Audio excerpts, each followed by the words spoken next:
Perspective Class 10 Video 2. In this video we're going to do another example involving central projection. So let's look at the example. This one's quite a complicated example. It asks you to project this following cube onto the x equals 2 plane. Okay, so I've tried to draw it as best I can.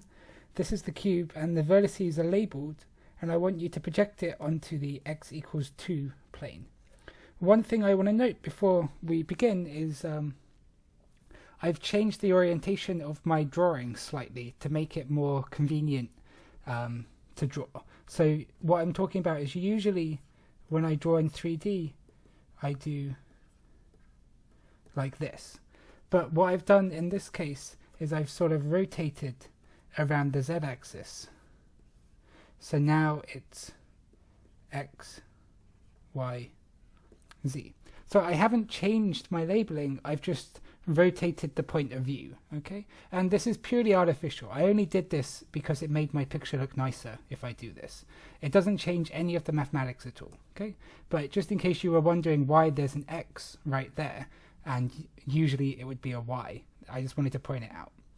So centrally project this cube onto the x equals 2 plane. How do we do this? We do this step by step. I guess the first thing we should note is if you recall centrally projecting,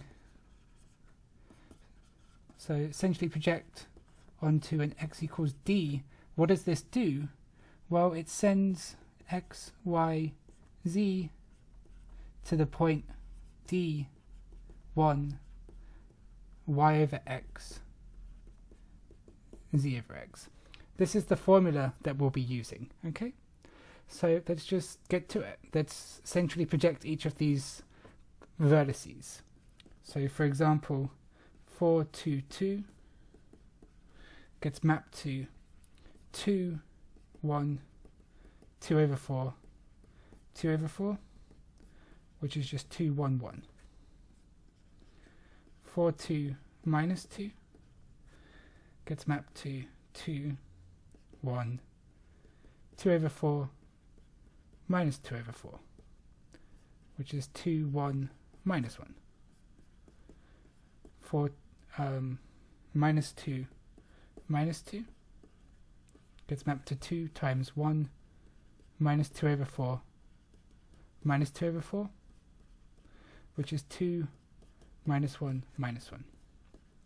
And 4 minus 2, 2 gets mapped to 2 times 1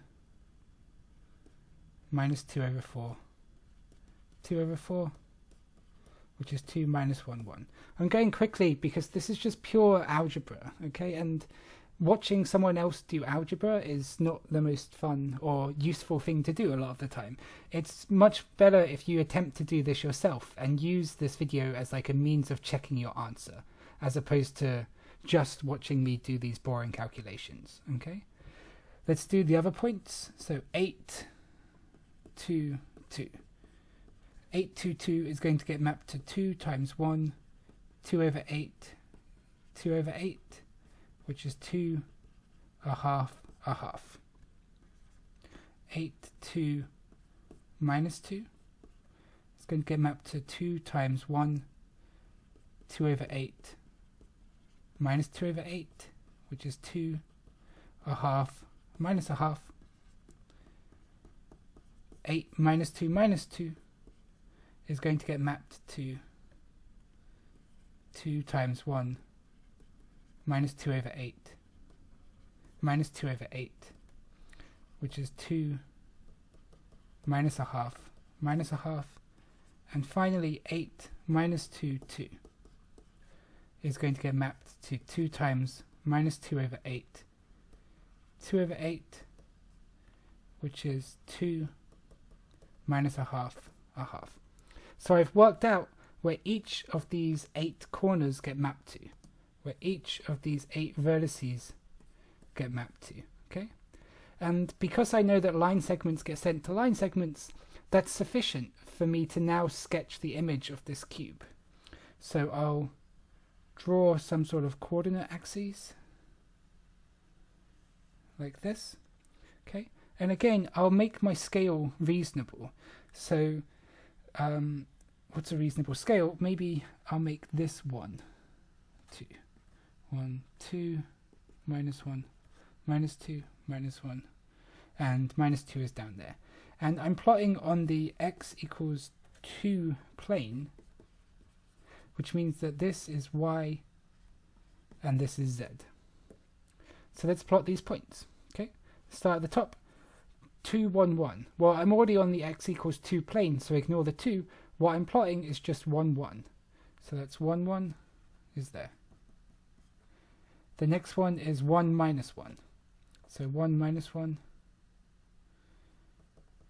is right there. The next one is minus 1, minus 1. So that's minus 1, minus 1. It's right there. And then the next one is minus 1, 1, which is here. Okay, let's move on to the next points. So the next point is a half, so that would be this point right here. A half. And then the next point is a half minus a half, so that's this point right here.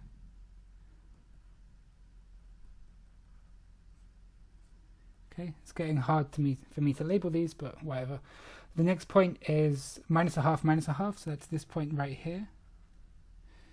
So minus a half, and then the final point is minus a half, which is right here.